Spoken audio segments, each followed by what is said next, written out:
नहीं होता है, जिसके पास फील्ड होता है उस मास को हम लोग क्या कहते हैं? शॉर्ट मास। एक बार इसको रिपीट कर लीजिए, एक लाइन लेकिन चलने दीजिएगा। जब छोटा मास बड़े मास के फील्ड में आना चाहता है तो बड़े वाले मास उस पर एक फोर्स लगाते हैं जिसे ग्रेविटेशनल फील्ड कहते हैं। अगर बड़ा वाला मास के नेचर पॉजिटिव है तो रिपल्सन फोर्स लगेगा, और बड़े वाले मास के नेचर अगर नेगेटिव है तो वो मेरा क्या लगेगा? Attraction force. लेकिन एक ब्रो यहाँ पे रिपीट करो तो मास कितने तरह के होते हैं? 2। जोर से बोलो। 2। पहला वाला मास टेस्ट मास, दूसरा source mass, test mass is always negative, source mass में भी पॉजिटिव और नेगेटिव। टेस्ट मास क्यों कहा के पता है ना? Yes sir. बुझाया? क्योंकि उसी मास पे क्या किया गया था? आइए अब आपके बोर्ड पे हम चलते हैं। सुनिए, अगर कहें सर मान लीजिए, बहुत सुनना रे, मान लीजिए ये कोई बॉडी है और इस बॉडी का मास कितना केजी है? 2 कितना केजी? 2 जैसा मास वैसा फोर्स, जैसा मास वैसा।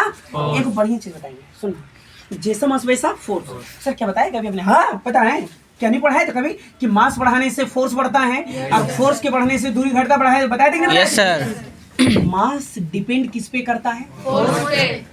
मास बदलोगे फोर्स बदल जाएगा। क्या बदल जाएगा? फोर्स।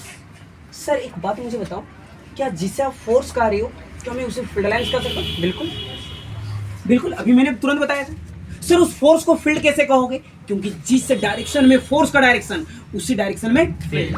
अगर मास को 2 से हम कितना कर दिए? 3। देखो फील्ड लाइन से बढ़ रहा है, फील्ड लाइन ना सर फोर्स ना बढ़ रहा है। हाँ, जिस डायरेक्शन में फोर्स उसी डायरेक्शन में फील्ड। मान लीजिए 3 से कितना कर दिए? 4। ये और बढ़ रहा है, मास बदल रहे हैं, फील्ड बदल रहा है। 4 की वजह से मैंने कितना कर दिया? 5। ये और बदल रहा है। अब एक बात मुझे बताओ, ये जो फील्ड लाइंस बढ़ता जा रहा है ये डिपेंड किस पे कर रहा है? मास पे। Mass of the body. Mass of the body.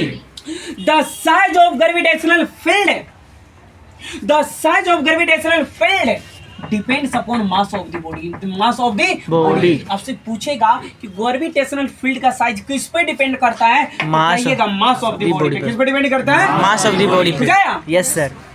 चलो सर ये तो बुझाया कि जितने मास बदलिएगा उतना फील्ड बदलेगा, ठीक है। The size of gravitational field depends upon mass of the body.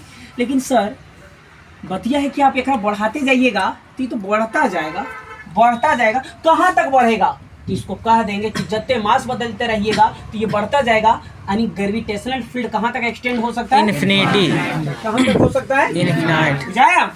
हाँ, इतना सारा पॉइंट आप लोग को जरूरत ही नहीं था, है ना। 2 पॉइंट आप लोग को जानना था। क्या? कि ग्रेविटेशनल फील्ड का साइज किस पे डिपेंड करता है? तो mass of the body. Gravitational field को कहाँ तक एक्सटेंड किया जा सकता है? तो इनफिनाइट। बाकी जितने सारे हम बताएं ऑन सेल्फ बताएं, आपके लिए बताएं, अगर सारे पॉइंट अगर याद रखिएगा तो एकदम धजिया बिगड़ जाएगा इस टॉपिक का, समझिए। और आना चाहिए, आना चाहिए एकदम। ड्यू टू मारो एकदम, कॉपी एकदम मारो एकदम, चला दे, है ना। चलिए एक बार जोर शोर से हेडिंग बोलिए। चलिए हेडिंग किसका बनाया? Gravitational field. आवाज नहीं आया। Gravitational field. ग्रेविटेशनल